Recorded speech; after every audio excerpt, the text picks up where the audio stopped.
안녕하세요. 책을 읽는 아름다운 시간입니다. 오늘은 9마리 금붕어와 먼 곳의 무를 읽으면서 돌의 침묵에 대하여 생각해 보겠습니다. 이 책은 안규철 선생님이 쓰셨는데요. 현대문학에서 출간되었습니다. 안규철 선생님의 다른 책으로 그 남자의 가방, 사물의 뒷모습 등이 있습니다. 책의 목차는 의자의 안부, 5개의 질문, 모래의 힘, 단 하나의 책상, 아직 쓸어야 할 마당 이렇게 5장으로 이루어져 있는데요. 그 중에서 돌의 종류를 읽어보도록 하겠습니다. 돌에는 3가지 종류가 있으니 첫째는 불에 의한 것이고 둘째는 물과 바람에 의한 것이고 셋째는 압력에 의한 것이다.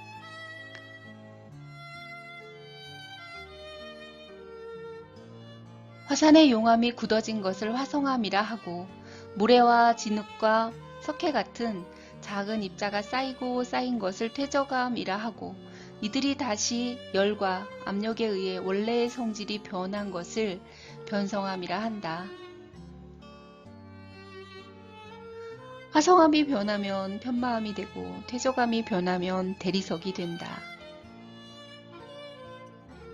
그러므로 돌이라는 이름으로 불리는 뭔가가 되려면 뜨거운 불의 단련을 거치거나 물과 바람에 부대끼며 기약 없는 유랑의 시간을 거치거나 아니면 태산의 무게를 통과해야만 한다. 지옥의 불 속에서 마그마가 되어 끓어 넘치거나 물과 바람 속에서 산산조각으로 부서져 형체 없는 가루가 되어 쌓이거나 아니면 저 깊은 지하의 어둠 속에 갇혀 절망에 짓눌려 본 적이 없이는 돌이 될 수 없다. 그러니 조약돌 하나도 하찮은 것은 없다.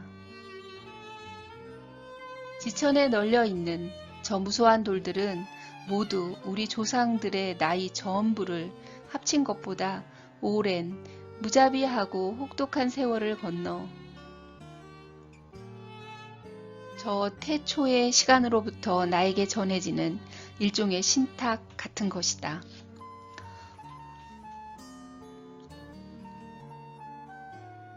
예술가가 되려는 사람은 돌의 침묵과 무심함을 배워야 한다.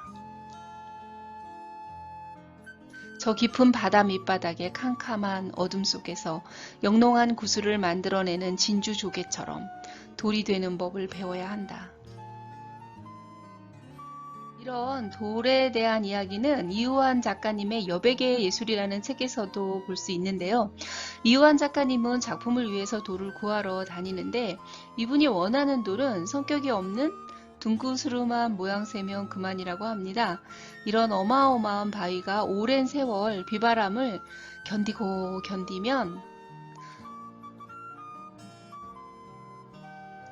바로 이렇게 둥글둥글하게 됩니다. 비바람에 시달린 돌은 성격이 없는 추상성이 높은 그런 돌이 된다고 합니다. 성격이 없는 돌은 작품이 놓일 그 공간이나 다른 사물들 또는 그것을 보는 사람과의 관계가 굉장히 유연하다고 합니다. 중립성이 있기 때문이라고 하는데요.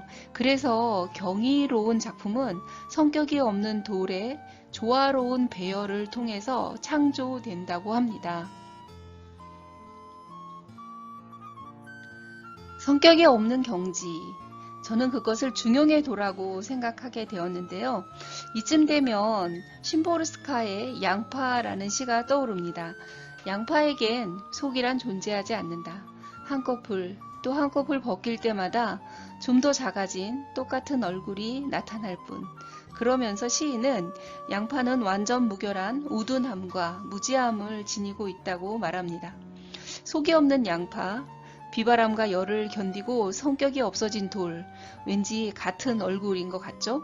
또 도력이 높은 고승의 경지를 연상하게 됩니다.